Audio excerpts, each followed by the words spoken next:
This study, we started a couple of years ago, and it was basically, we wanted to try to understand the biological and genomic predictors of progression from smoldering myeloma, which is the asymptomatic stage of myeloma, to the full-blown disease where patients will have symptoms, bone lesions, anemia, kidney damage, and other symptoms. So we started this study, and it's now it's considered the largest study to date of genomic profiling of smoldering multiple myeloma patients. We have sequenced 214 patients. We did DNA sequencing and some RNA sequencing on some of them as well. And we found that from this large number, we found that there are some important genomic predictors for progression. One of them is the RAS mutations, either KRAS or NRAS, which were also one of the most frequently mutated mutations, the most frequent mutations in multiple myeloma.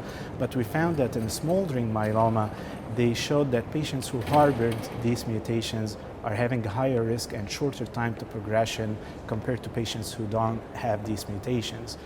Similarly, this was for DNA repair pathway mutations like TP53, which is a very known and common tumor suppressor gene that's implicated in many cancers and also in multiple myeloma. And we found that also mutations or deletions of this gene in smoldering myeloma showed to be a kind of a predictor, and also patients had a shorter time to progression compared to patients who didn't have this gene mutation.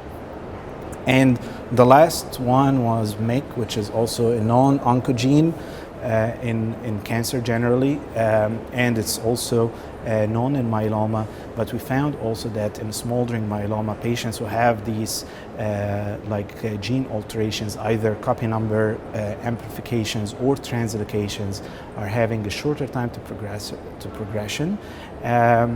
And all of these three genomic biomarkers that I mentioned, when we did a more thorough analysis to account for other markers and other clinical biomarkers that we use in the clinic, they were still significant predictors of progression in the presence of other clinical biomarkers. So this is exciting because it was also other groups were doing similar studies, and results are there is a good similarity between the different studies. Our study here, it was basically conducted by the Gabriel lab at Dana-Farber and Gat's group at the Broad Institute, but it's also a multi-center study in means of the sample acquisition. So we obtained samples from many places in the US, in Europe, in the UK. So it was representative for not just here in the US or just in the big centers. What we hope that the implications of this study is that will better define who are the high-risk smoldering multiple myeloma patients that have a high risk of progression compared to others who might remain asymptomatic for many years and will not progress. And based on that, we can understand, or we can manage these patients differently. The high-risk ones can be treated early because what we found is that the genomic predictors, even in the presence of the clinical biomarkers, they were very precise in predicting the progression of patients and the time to progression even. Most of these patients progressed within 2 years from time of diagnosis of smoldering.